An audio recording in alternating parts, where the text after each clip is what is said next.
Assalamu alaikum and good morning to all of you. I hope all are you well and stay at home safely. তো আজি আমার বোধহয় এইটো পঞ্চম video class হব। তো আমি আজি আরম্ভ করিম সেকেন্ড ইউনিটরে দ্বিতীয় অধ্যায়ৰ আৰম্ভ কৰিম। আজি আমি দ্বিতীয় অধ্যায়ৰ আমি আৰম্ভ কৰব আজি অংশীদাৰী ব্যৱসায়ত হিচাপত প্ৰয়োজন হোৱা কিছুমান সাধাৰণ সংযোজন। অংশীদাৰী ব্যৱসায়ত হিচাপত প্ৰয়োজন হোৱা কিছুমান সাধাৰণ সংযোজন যাক কোৱা হয় usual adjustment in partnership accounts. অৰ্থাৎ অংশীদাৰী ব্যৱসায় প্ৰতিষ্ঠানটোৱে অৰ্জন কৰা লাভ, সেই লাভখিনি যি লাভ অৰ্জন কৰে নিৰ্ধাৰণ কৰা হয়, সেই লাভ অংশীদাৰসকলৰ মাজত বিতৰণ কৰাৰ আগতে কিছু সংযোজন কৰিবলগীয়া থাকে। যেনে অংশীদাৰে পোৱা মূলধনৰ ওপৰত সুদ, অংশীদাৰৰ দৰমহা, অংশীদাৰৰ কমিশ্যন ইত্যাদি সংযোজন কৰাৰ পিছতহে যি লাভ থাকে সেইখিনি অংশীদাৰসকলৰ মাজত যাৰ যি অনুপাতত সেই অনুপাত মতে ভগাই দিয়া হয়। গতিকে এই সংযোজনৰ ওপৰত আমি কিছু প্ৰয়োজনীয় জাবেদা প্ৰবিষ্টি আলোচনা কৰিম। প্ৰথমে আলোচনা কৰিম মূলধনৰ ওপৰত সুদ।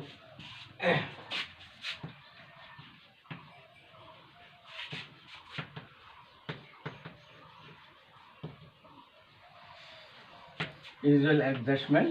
প্ৰথমে আমি আলোচনা কৰিম ইণ্টাৰেষ্ট অন কেপিটেল।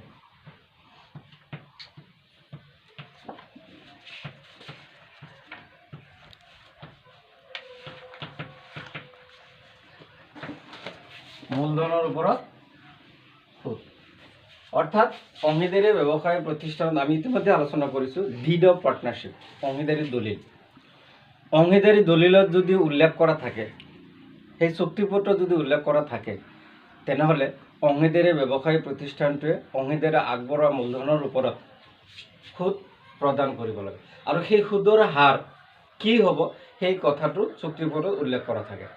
বছৰি কিমান শতাংশ সুদ দিব লাগিব, 6% নে 10% নে 12%, এই শতকৰা হাৰটো চুক্তিপত্ৰত উল্লেখ কৰা থাকে। আৰু যদি চুক্তিপত্ৰত উল্লেখ কৰা নাথাকে, তেনেহ'লে কোনো অংশীদাৰী ব্যৱসায় প্ৰতিষ্ঠানৰ পৰা আগবঢ়োৱা মূলধনৰ বাবদ কোনো ধৰণৰ সুদ দাবী কৰিব নোৱাৰে। চুক্তিপত্ৰত উল্লেখ থাকিলেহে মূলধনৰ ওপৰত সুদ দাবী কৰিব পাৰিব। আৰু যেতিয়া চুক্তিপত্ৰত উল্লেখ কৰা থাকিব মূলধনৰ ওপৰত সুদ দাবী কৰিব পাৰিব, তেতিয়া ব্যৱসায় প্ৰতিষ্ঠানৰ কাৰণে এইটো এটা খৰচ। Interest on capital is a expense for the partnership firm and it is an income for the partners. ব্যৱসায়ৰ কাৰণে এইটো হ'ব এক ধৰণৰ খৰচ আৰু অংশীদাৰৰ কাৰণে হ'ব এইটো কি এক ধৰণৰ ইনকাম। গতিকে এই যে আমি এটা আলোচনা কৰিবলৈ লৈছোঁ, জাবেদা প্ৰবিষ্টি দিবলৈ লৈছোঁ, সেই জাবেদা প্ৰবিষ্টিসমূহ কাৰ বহীত দি আছোঁ? In the books of partnership farm, অংশীদাৰী ব্যৱসায় প্ৰতিষ্ঠানৰ হিচাপৰ বহীত জাবেদাখিনি আমি দি আছোঁ। গতিকে প্ৰথম আমি ইণ্টাৰেষ্ট অন কেপিটেল জাৰ্নেলটি হ'ব সুদ ধাৰ্য কৰাৰ সময়ত। দ্বিতীয় সুদ ধাৰ্য কৰা হ'ব interest on capital. Interest on capital account debit. Interest on capital account debit to partner capital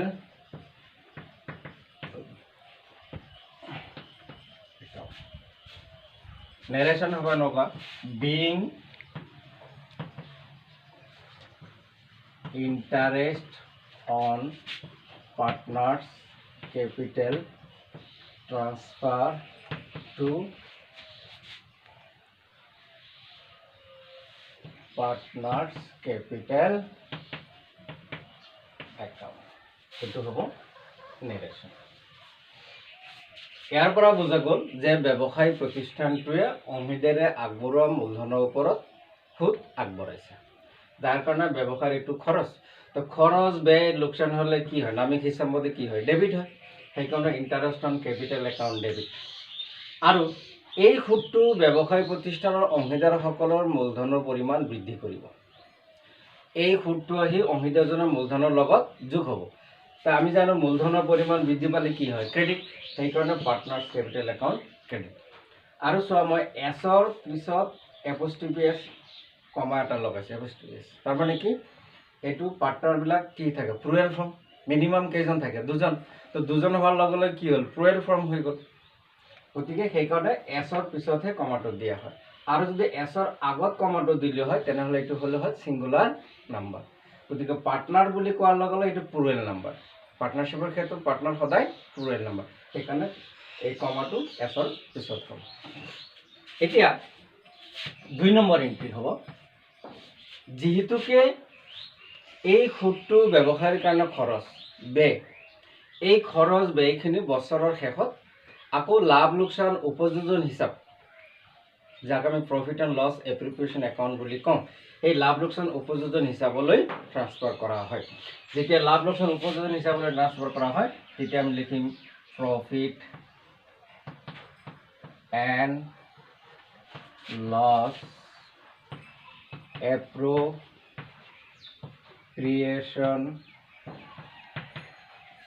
account debit to interest on capital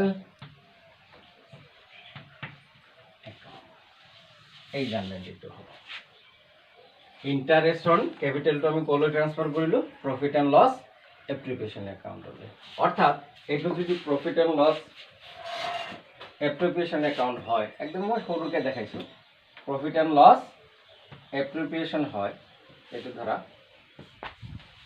profit and loss appropriation account এইটো যদি লাভ লোকচান উপযোজন হিচাপ হয় তেনেহ'লে এটা profit and loss appropriation account ইয়াৰ বিপৰীতে credit কি আছে ইণ্টাৰেষ্ট অন কেপিটেল তাৰমানে ইয়াৰ ডেবিট চাইডত আহিব টু ইণ্টাৰেষ্ট অন কেপিটেল এনেকুৱা আচ্ছা এইটো গ'ল আমাৰ প্ৰথম এন্ট্ৰি ইয়াৰ নেৰেশ্যন কি হ'ব being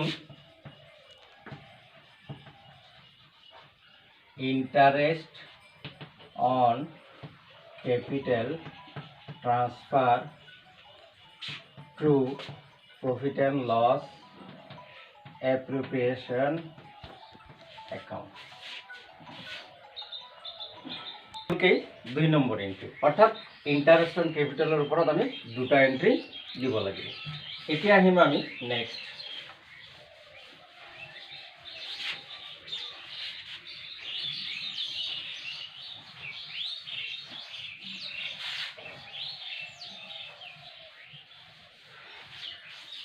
interest on drawing 2 number interest on drawing আহৰণৰ ওপৰত সুদ যদি চুক্তিপত্ৰত উল্লেখ কৰা থাকে তেনেহ'লে অংশীদাৰী ব্যৱসায়ী প্ৰতিষ্ঠানৰ পৰা কোনো অংশীদাৰে ব্যক্তিগত ব্যৱহাৰৰ বাবে ব্যৱসায়ৰ পৰা কোনো নগদ টকা বা বস্তু বা সম্পত্তি যদি উঠাই লয় এইটোক আহৰণ বুলি কোৱা হয় আৰু সেই আহৰণৰ ওপৰত অংশীদাৰী ব্যৱসায়িক প্ৰতিষ্ঠানটো চুক্তিপত্ৰত উল্লেখ থাকিলে যদি সুদৰ কথা উল্লেখ কৰা থাকে তেনেহ'লে ব্যৱসায়ে অংশীদাৰ আহৰণৰ ওপৰত সুদ ধাৰ্য কৰিব পাৰে আৰু সেই সুদৰ হাৰ কি হ'ব সেইটো চুক্তিপত্ৰতে উল্লেখ কৰা থাকিব কিমান শতাংশ সুদ ধাৰ্য কৰিব এতিয়া সেই ইণ্টাৰেষ্ট অন ড্ৰয়িংটো ব্যৱসায়ৰ কাৰণে হ'ব ইনকাম আৰু পাৰ্টনাৰৰ কাৰণে হ'ব এইটো এক ধৰণৰ খৰচ গতিকে প্ৰথম জাৰ্নেলিটো হ'ব ইয়াত যেহেতুকে এইটো ব্যৱসায়ৰ কাৰণে কি ইনকাম গতিকে ইয়াতে লিখিব লাগিব আমি partners capital account debit to interest on drawing account narration হব being interest on drawing charged বা being interest on drawing charged simply এইখিনি তো partners capital account debit to interest on drawing চোৱা এইটো এই যে সুদ ধাৰ্য কৰা হ'ল আহৰণৰ ওপৰত এই সুদটো ব্যৱসায়ৰ কাৰণে ইনকাম আৰু পাৰ্টনাৰৰ কাৰণে এইটো কি খৰচ তো খৰচ ব্যয় লোকচান কি কৰিব অংশীদাৰজনৰ মূলধনৰ পৰিমাণ কমাই দিব এই যে আহৰণৰ ওপৰত সুদ দিব লগা হ'ল এই সুদটোৱে অংশীদাৰজনৰ মূলধনৰ পৰিমাণ কি কৰিছে কমাই দিছে হ্ৰাস কৰিছে যাৰ কাৰণে পাৰ্টনাৰ্ছ কেপিটেল একাউণ্ট ডেবিট আৰু interest on drawing to credit কিহৰ কাৰণে হৈছে যে এইটো ব্যৱসায়ৰ ইনকাম আয়ৰ পৰিমাণ বৃদ্ধি পালে ৰাজহৰ পৰিমাণ বৃদ্ধি পালে কি হয় ক্ৰেডিট হয় সেইকাৰণে interest on drawing account credit হৈছে ইয়াৰ 2 নম্বৰ এন্ট্ৰিটো হ'ব এই ইণ্টাৰেষ্ট অন ড্ৰয়িংটো লাভ লোকচান উপযোজন হিচাপলৈ বছৰৰ শেষত স্থানান্তৰ কৰিব লাগে তেতিয়া ট্ৰান্সফাৰ যেতিয়া কৰা হ'ব interest on drawing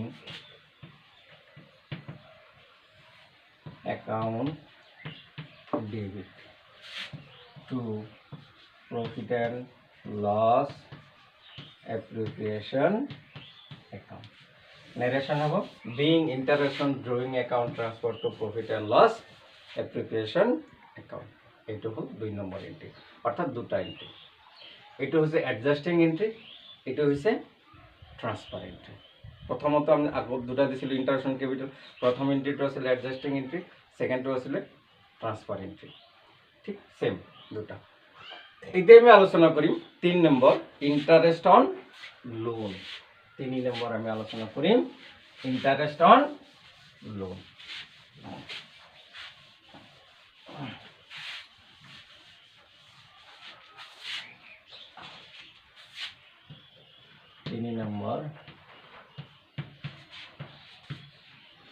interest on loan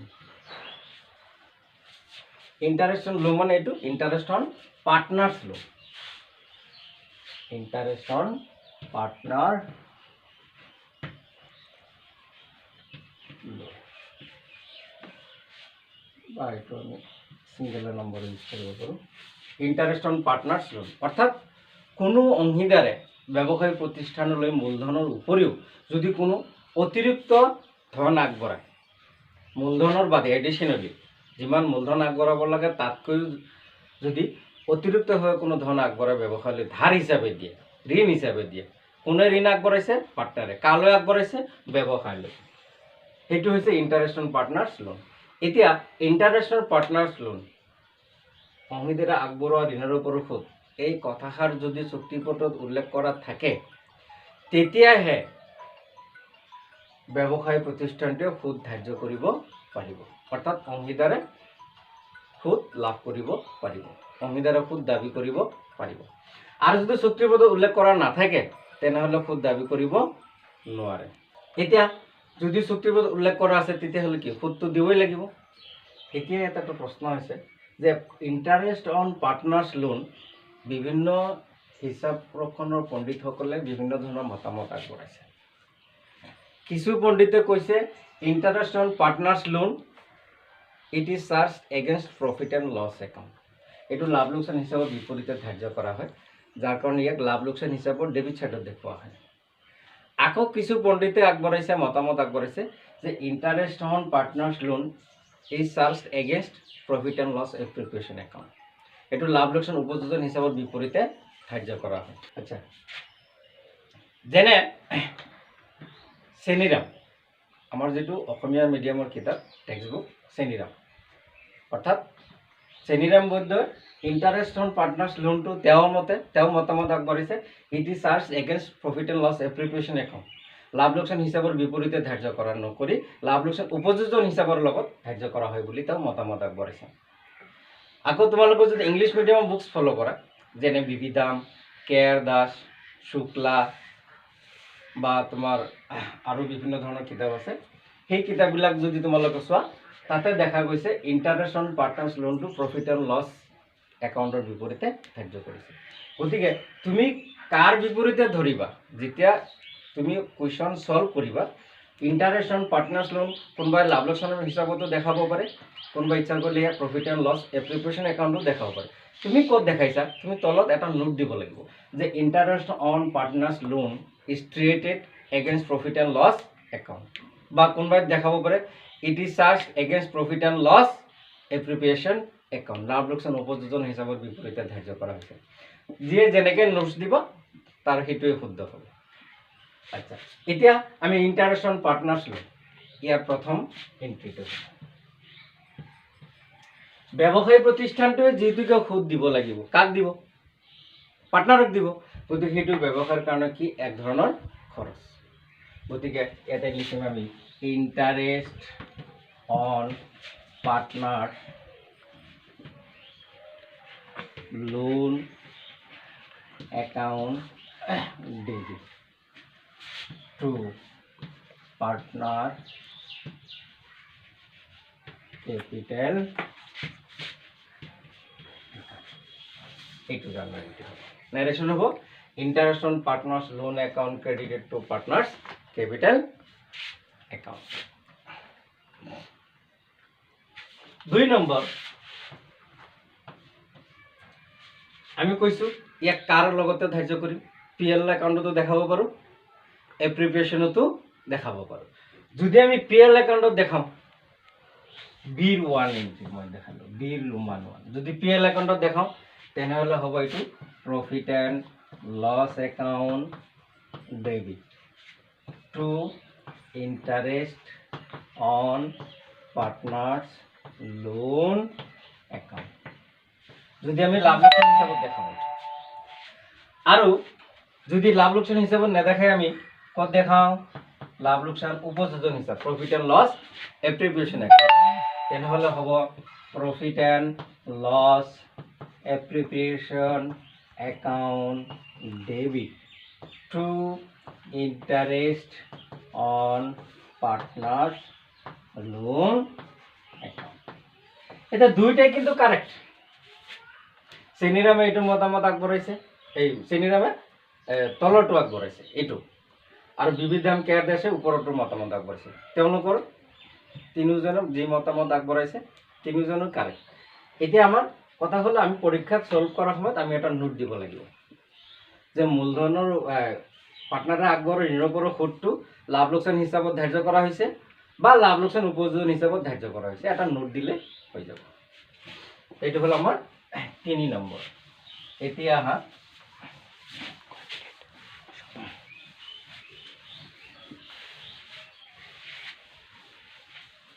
4 number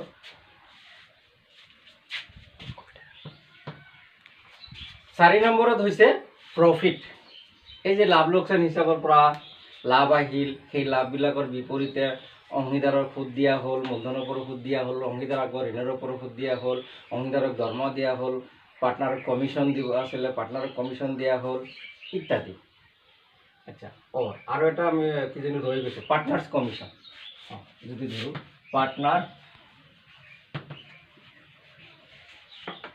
salary partners salary and commission অংশীদাৰক দিব লগা দৰমহা আৰু দস্তৰি এই অংশীদাৰক দিব লগা দৰমহা আৰু দস্তৰিৰ বাবদ এন্ট্ৰি হ'ব এনেকুৱা এডজাষ্টিং এন্ট্ৰিটো হ'ব এনেকুৱা এইটো যেহেতুকে ব্যৱসায়ৰ খৰচ আমি লিখিব লাগিব পাৰ্টনাৰ স্যালাৰি একাউণ্ট ডেবিট স্যালারি বা কমিশন হলে commission account debit two partner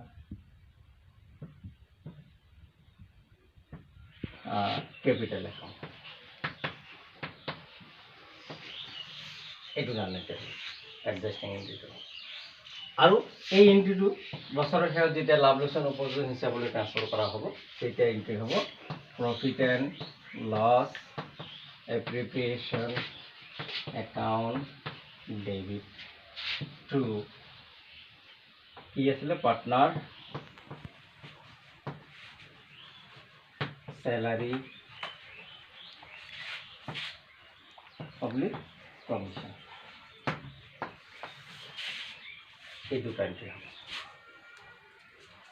এইখিনি সংযোজন কৰা হ'ল interest on capital interest on partners loan interest on drawing partner salary commission এইখিনি সংযোজন কৰাৰ পিছত যিখিনি অৱশিষ্ট লাভ থাকিব সেই লাভখিনি অংশীদাৰসকলৰ মাজত ভগাই দিয়া হ'ব তেতিয়া সেই লাভখিনি ভগাই দিয়া হ'ব 5 নম্বৰ sharing of profit sharing of profit লাভ ভগাই যেতিয়া দিয়া হ'ব প্ৰথম এন্ট্ৰি যেতিয়া লাভ ভগাই ল'ব তেতিয়া অংশীদাৰসকলৰ মূলধনৰ পৰিমাণ কি হ'ব বৃদ্ধি পাব এইটো হৈছে 5 নম্বৰ। যেতিয়া লাভ ভগাই ল'ব অংশীদাৰসকলৰ মূলধনৰ পৰিমাণ বৃদ্ধি পাব, তেতিয়া জাৰ্নেলটো হ'ব profit and loss appropriation account debit through partners capital account বা কেতিয়াবা কাৰেণ্ট একাউণ্ট হ'ব পাৰে, কেপিটেল বা কাৰেণ্ট একাউণ্ট। আৰু যদি লোকচান হয়, শ্বেয়াৰিং অফ প্ৰফিট নহয়, যদি শ্বেয়াৰিং অফ লছ হয়, প্ৰফিট অব্লিক লছ, তেনেহ'লে এইটো হ'ব। তেতিয়া পাৰ্টনাৰ্ছ কেপিটেল একাউণ্ট বা current account debit to profit and loss application account, এনেকুৱা ধৰণে নীতিখিনি আমি দিব লাগিব। কেইটা হ'ল? 5টা। এতিয়া আমি প্ৰফিট এণ্ড লছ এপ্ৰিপ্ৰিয়েশ্যন থিয়ৰী সম্পৰ্কে আগতে আলোচনা কৰিছোঁ।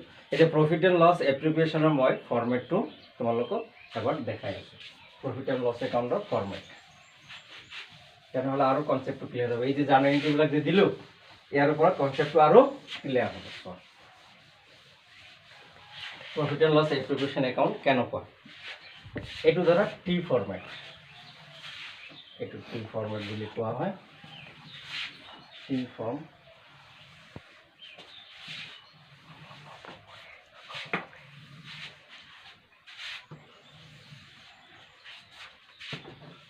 profit and loss application account debit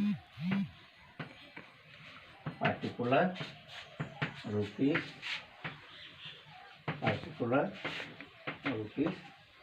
credit। অর্থাৎ প্রফিট এন্ড লস অ্যাকাউন্টের ফর্মেটটা নিচে নাই সেম, খালি উপরে আমি কি লিখিছো প্রফিট এন্ড লস অ্যাকাউন্ট ঠাই প্রফিট এন্ড লস এপ্রিপিয়েশন অ্যাকাউন্ট। এই প্রফিট এন্ড লস এপ্রিপিয়েশন অ্যাকাউন্ট কিয় প্ৰস্তুত কৰি আছো যে প্ৰফিট এন্ড লস অ্যাকাউন্ট প্ৰস্তুত কৰাৰ পিছত তাৰপৰা যি লাভ দেখুৱাব সেই লাভখিনি অংশীদাৰসকলৰ মাজত ভগাই দিব লাগে। তে লাভখিনি ভগাই দিয়াৰ আগতে কিছু সংযোজন কৰিব লগা থাকে। কি কি সংযোজন? ইতিমধ্যে আমি 5টা আলোচনা কৰিলোঁ। কোনো অংশীদাৰক মূলধনৰ ওপৰত সুদ দিব লগা থাকিব পাৰে, কমিশ্যন, দৰমহা, আগবঢ়োৱা ঋণ আগবঢ়ালে ঋণৰ ওপৰত সুদ, সেইবিলাক সংযোজন কৰিব লাগে। বা ৰিজাৰ্ভ ফাণ্ডলৈ যদি ট্ৰান্সফাৰ কৰিব লগা থাকে, তে ৰিজাৰ্ভ ফাণ্ডলৈ ট্ৰান্সফাৰ কৰিব লগা থাকিলে সেইটো দিতে হ'ব। সেইটো মই কিজানি পাহৰি গৈছিলোঁ, দিয়া নাই। এই লাভ ভগাই দিয়াৰ আগতে হ'ব। এইটো 5টা ইণ্টু দিছিলোঁ নহয় তাতে, এইটোলৈ 6টা হ'ব। Reserve profit and loss appropriation account to general reserve, অৰ্থাৎ অংশীদাৰসকলৰ লাভ ভগাই দিয়াৰ আগতে লাভৰ এটা অংশ জেনেৰেল ৰিজাৰ্ভলৈ ট্ৰান্সফাৰ কৰা হয়। তাৰপিছত যিখিনি লাভ থাকিব তেওঁলোকৰ মাজত ভগাই দিয়া হয়। তাৰমানে 5 নম্বৰ যিটো দিছিলোঁ সেইটো হ'ব 6 নম্বৰ, আৰু 6 নম্বৰটো যাই কি হ'ব 5 নম্বৰ। আচ্ছা, এই যে profit and loss appropriation account ইফালে থাকিব ডেবিট সাইডত কি কি আইটেম থাকিব? চাব, ইন্টারেস্ট অন ক্যাপিটাল। কার capital? Partners capital. Interest on partners capital, অংশীদাৰৰ মূলধনৰ ওপৰত সুদ, অংশীদাৰৰ মূলধনৰ ওপৰত সুদ। বা পাৰ্টনাৰ স্যালাৰি, কমিশন, এইবিলাক থাকিব পাৰে। তাৰপিছত interest on capital, partner salary, commission, আৰু কৈছিলোঁ নহয় ইণ্টাৰেষ্ট অন পাৰ্টনাৰ্ছ লোন যদি এপ্লিকেশ্যনত দেখুওৱা তেনেহ'লে আহিব ইণ্টাৰেষ্ট অন পাৰ্টনাৰ লোন আহিব। জেনেৰেল ৰিজাৰ্ভলৈ ট্ৰান্সফাৰ কৰিব লাগে। লাভখিনি ভগাই দিয়াৰ আগতে লাভৰ কিবা এটা অংশ সাধাৰণ সঞ্চিত পুঁজিলৈ ট্ৰান্সফাৰ কৰিব লাগে, আহিব জেনেৰেল ৰিজাৰ্ভ। আৰু ক্ৰেডিট সাইডত আহিব বাই প্ৰফিট এণ্ড লছ একাউণ্ট। এই প্ৰফিট এণ্ড লছ একাউণ্ট যে বনাইছিলোঁ আমি, সেই প্ৰফিট এণ্ড লছ একাউণ্টৰ যিটো লাভ থাকিব সেইটো আহিব। অৰ্থাৎ আমি ব্ৰেকেটত দিব পাৰোঁ net profit. Profit and loss একাউণ্টৰ পৰা কি আহিছে? Net profit. আৰু ইফালে কি আহিব? Interest on drawing, interest on আৰু যদি আগতে কোনো জমা হৈ থকা লাভ থাকে, ভগাই নোলোৱাৰ কাৰণে যদি লাভ জমা হৈ আছে, মানে আনডিষ্ট্ৰিবিউটেড প্ৰফিট বুলি যাক কোৱা হয়, আনডিষ্ট্ৰিবিউটেড প্ৰফিট, ডিষ্ট্ৰিবিউটেড প্ৰফিট।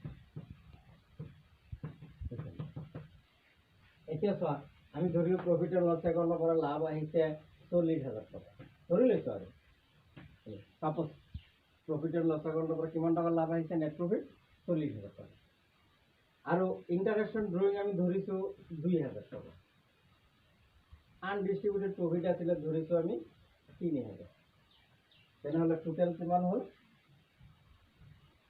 45,000। এইখিনি ব্যৱসায় ইনকাম 45,000। এই 45,000 লাভৰ পৰা ভগাই দিয়াৰ আগতে কি কি খৰচ, ইণ্টাৰেষ্ট অন কেপিটেল, অংশীদাৰৰ মূলধনৰ ওপৰত সুদ দিব লাগে। চাপোজ দুজন অংশীদাৰ আছিলে XY, তো XY মূলধনৰ ওপৰত সুদ দিব লগা হৈছে 5,000 টকা। পাৰ্টনাৰ চেলাৰী কমিশ্যন, হয়তো কোনোবা পাৰ্টনাৰৰ কমিশ্যন পাইছে, কোনোবা পাৰ্টনাৰে চেলাৰী পাইছে, বা দুইজনে চেলাৰী পাইছে, ধৰি লৈছোঁ চেলাৰী নামত গৈছে 5,000 টকা। Interest on partners loan, partners সেইটো ঋণ কৰি তাৰ পৰা সুদ দিব লগা হৈছিল 2,000 টকা, আৰু জেনেৰেল ৰিজাৰ্ভলৈ ট্ৰান্সফাৰ কৰা হৈছে ধৰি লৈছোঁ 3,000। এইখিনি খৰচ হৈ গ'ল, 5, 5, 10, 2, 12, 3 কিমান 15,000, 15,000 টকা খৰচ হ'ল। 41,000 পৰা 15,000 টকা যদি খৰচ হৈ গ'ল, থাকিল কিমান লাভ 30,000। সেই 30,000 টকা লাভ এতিয়া অংশীদাৰে ভগাই ল'ব। আমি ধৰি লৈছোঁ কি কি পাৰ্টনাৰ, X আৰু Y, দুজন পাৰ্টনাৰে ধৰি লৈছিলোঁ। তেতিয়া আমি লিখিম 2 পাৰ্টনাৰ কেপিটেল একাউণ্ট। কোন কোন পাৰ্টনাৰ ধৰিছিলোঁ, X আৰু Y। ধৰি ল'লোঁ যে X আৰু Y দুইজন সমানে সমানে লাভ ভোগ কৰি আছে, তেওঁলোকৰ প্ৰফিট শ্বেয়াৰিং ৰেচিঅ'টো ইকুৱেল, তেনেহ'লে 30,000 টকা লাভ সমানে সমানে ভাগ কৰি ল'ব, 15,000 আৰু 15,000, এই 30,000 টকা। এইটো হৈছে প্ৰফিট এণ্ড লছ এপ্ৰপ্ৰিয়েশ্যন একাউণ্ট।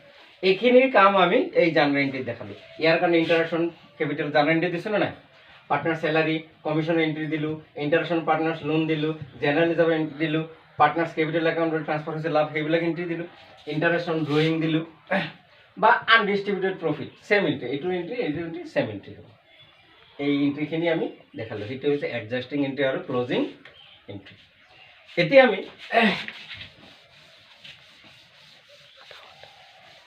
কেইমিনিট হৈছে বা এইখিনিলৈকে সামৰিব লাগিব, কাৰণ বেছি ভিডিঅ' আমাৰ আপলোড নহয়, কাৰণ স্পেচৰ কথা আছে, বা ল'ৰাই যেতিয়া ভিডিঅ' প্লে' কৰে তেওঁলোকৰ MBৰ কথা আছে। গতিকে আমি আজি এইখিনিতে সামৰি, আজি এইখিনি আমি আলোচনা কৰিলোঁ। হয়তো আমি পৰৱৰ্তী ক্লাছত ইলাষ্ট্ৰেশ্যন আমি লৈকে উদাহৰণ দি কিনে আৰম্ভ কৰিব পাৰিম। তো আজিলৈকে আমি এইখিনিতে সমাপ্ত কৰিলোঁ। আশা কৰোঁ তোমালোক সকলোৱে ভালে আছা, ভালে থাকিব, নিৰাপদে ঘৰত থাকিব আৰু ভালকৈ পঢ়া শুনা কৰিব। ধন্যবাদ।